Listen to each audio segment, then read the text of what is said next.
Stirring the coffee with chopsticks, using the vortex method, the only true way to optimize the taste of your coffee at the molecular level.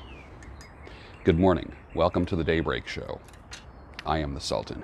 We'll get started, but first, coffee.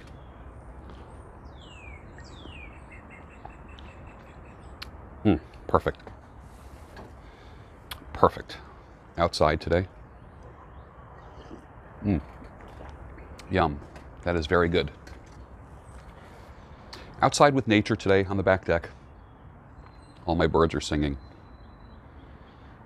I'm getting bored. I'm getting restless.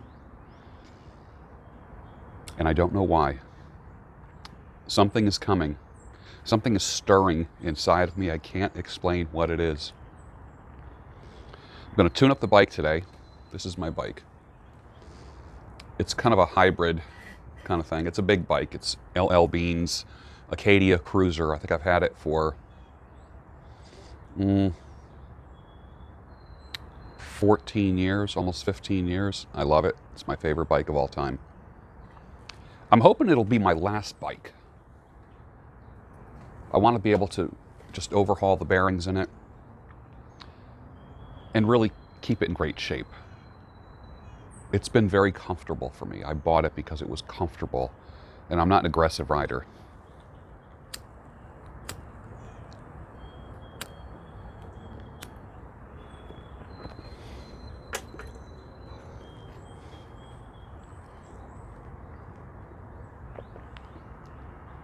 I'm bored.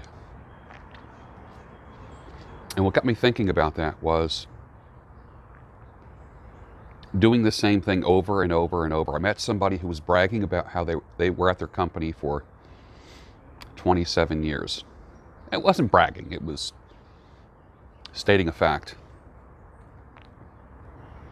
I can't imagine being in the same company for 27 years. I can't. That used to be a badge of honor.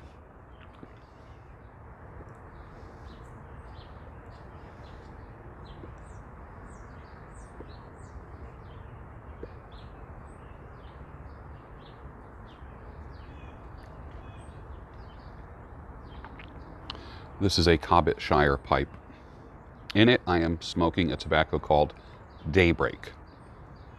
Now you know where the name of the show came from. From the name of the pipe tobacco, the Daybreak Show. Little trivia for you. I used to be up first thing in the morning and studying, and I always had a tobacco called Early Morning Pipe, and then that ended. They discontinued it, and I went on a search for quote-unquote morning tobaccos, and I'm not a everyday pipe smoker. Maybe 3 times a week.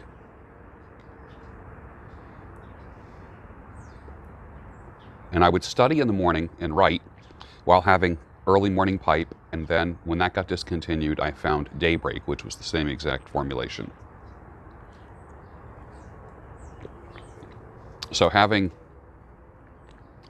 my Daybreak in the Shire pipe and a cup of coffee is almost, it takes me back.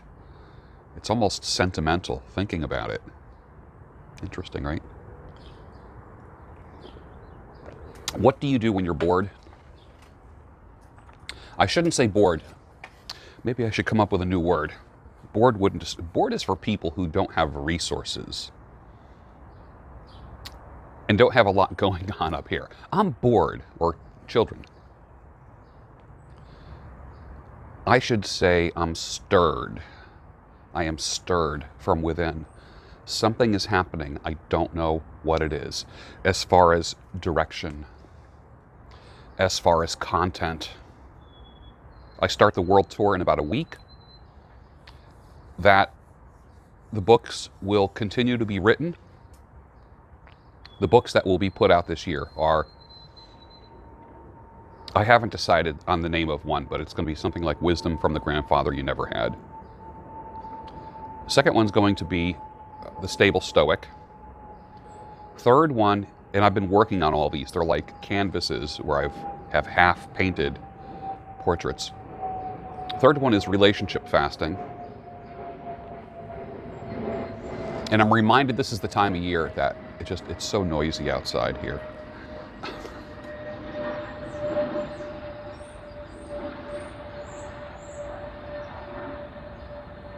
Noise courtesy of American Airlines.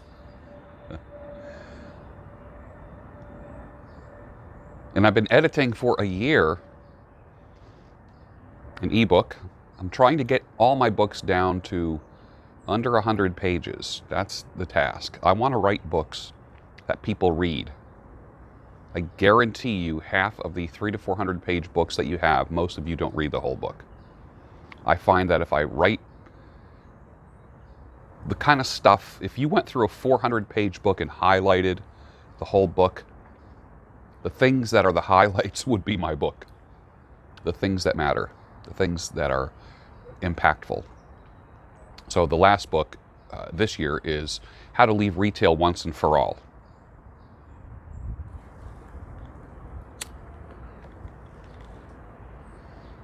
I'm stirred. I am stirred. I was thinking about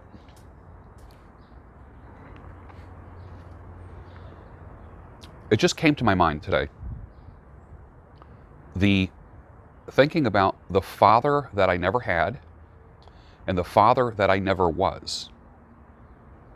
And everybody, even if your father is alive, there still is a father that you never had.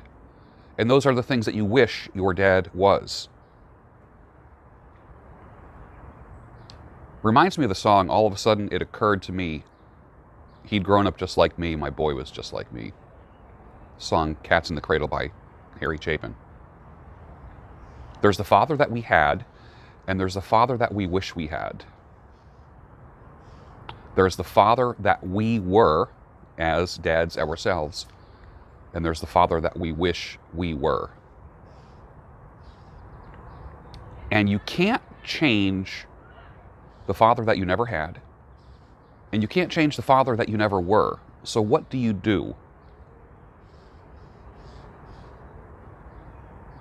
You improve your relationship with your existing father if he's alive, and for yourself, you become a proper father. There's a delicate balance that adult men have with their sons, and that is when sons and daughters become independent, like when they're young, let me put it this way, when kids are young, you control them and teach them and guide them, and you hope and pray that it puts them in the right direction. I didn't come from a right direction kind of family where we talked about direction. People changed direction because of mockery, being made fun of, being minimalized, not a lot of encouragement. And I think that's why a lot of my messages are so encouraging, because I am the father you never had. Some people say, well, it's the spoiled little bastards that need coddling and encouragement. I understand where those people are coming from. And I understand the post-war dads. I understand that. And the pre-war dads. In my day, we did this, we did that. We weren't a bunch of pussies.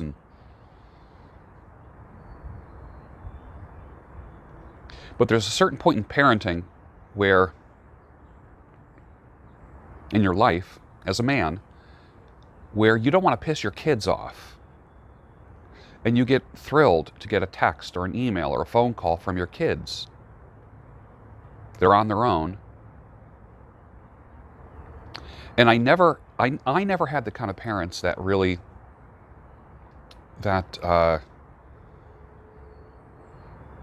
spoke like that. I want to see more of my kids. I want to hear more of my kids. In other words, I didn't grow up in a perfect family, and most likely you didn't either. And you do carry that with you. And there's a certain amount of deafness to the past that you must have, and blindness to move forward. People that talk about the past are stuck. You only get unstuck by talking about the future. When you talk about the past, it just becomes a cesspool of feelings and emotions. Because every time you bring up events about the way things should have been, or the way that people should have been, or what you never had, those facts just end up making a bad emotion stew that you are sampling all day long. And do you want to do that? Do you want to carry that with you? And psychologists, counselors, therapists, psychiatrists have focused so much on the past in the past 100 years, 150 years, it's disgusting.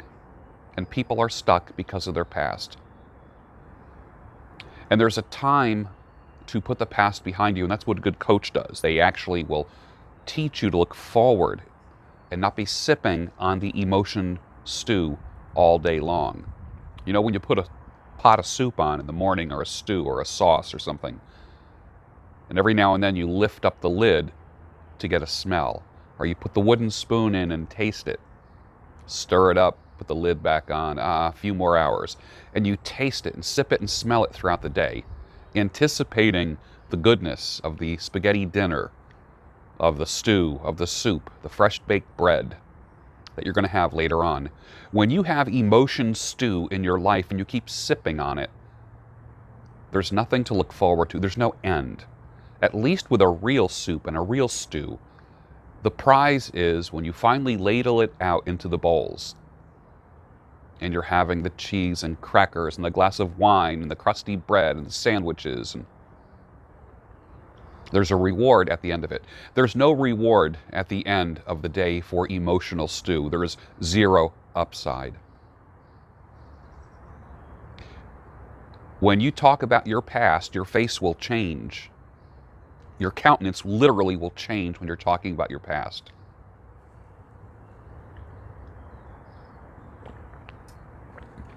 Most people, when they think about their past, it's 90% regret, 10% positive reminiscing.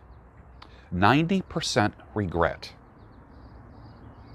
How do I know that? Well, I was a therapist for 22 years, and I cut hair, and I have people in the chair an hour at a time. Thousands and thousands and thousands. And people fall into categories. You don't want to do that, but you end up mentally putting people into little categories. Some people want to talk about the past. Some people want to talk about the future. Some people want to talk about ideas. Some people want to talk about pain. Some people want to get as far away from it as they can.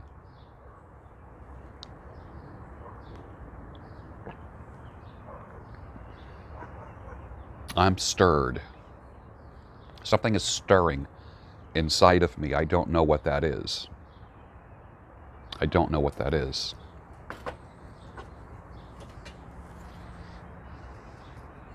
And I think I'm going to probably find out soon what that thing is.